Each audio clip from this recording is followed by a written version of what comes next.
Ce traitement change tout. Il a été mis au point en un temps record.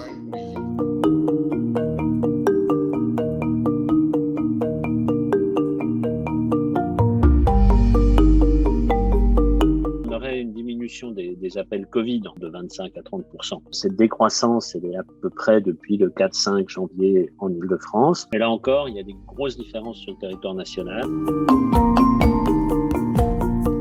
Il y a des facteurs effectivement qui peuvent prêter à l'optimisme. Le fait de voir effectivement une augmentation très importante du nombre de cas et parallèlement peu d'augmentation des hospitalisations et en particulier en soins critiques. On a pu quand même envisager que ça soit une évolution naturelle du virus qui aille vers plus de contagiosité et moins de dangerosité.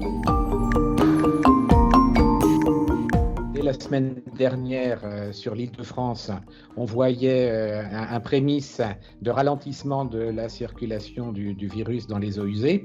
Et maintenant, sur 2 prélèvements par semaine, donc ça fait une dizaine de jours, il y a une baisse qui a l'air de donner une réelle tendance. Alors c'est à confirmer. Et il faut faire toujours très attention parce que le niveau de circulation du virus est extrêmement haut. Il n'a jamais été aussi haut.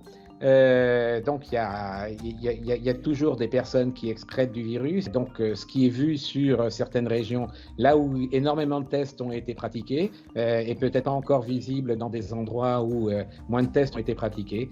Alors un cas par exemple, c'est que Lyon continue relativement à monter. Par contre, dans d'autres métropoles comme Toulouse, Bordeaux, ça commence plutôt à descendre. Lille, pareil. C'est un message assez rassurant. Ça veut dire que en faisant bien attention, en respectant un certain nombre de gestes barrières, comme on a appris, eh bien ça permet de diminuer la circulation.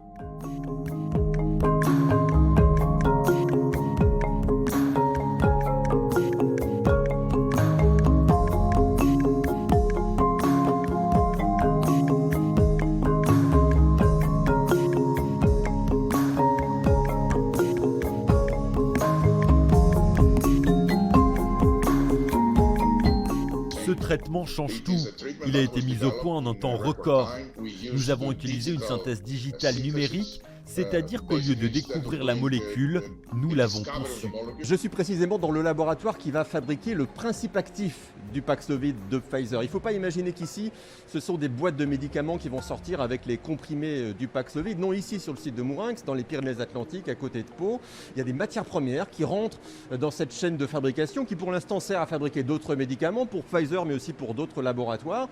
Et Novacep, là, dans les jours à venir, va commencer à intégrer ces matières premières pour fabriquer le principe actif du Paxlovid. Je suis précisément en fin de chaîne de fabrication et la cloche que vous voyez derrière moi, c'est la fin du séchage du principe actif. Et donc dessous, c'est de la poudre qui va sortir, qui contient le principe actif. Ça va être mis dans des fûts et ces fûts vont être envoyés dans tous les laboratoires d'Europe qui vont fabriquer cette fois pour de bon le comprimé du Paxlovid et le mettre en boîte. Et ça sera à partir de cet été.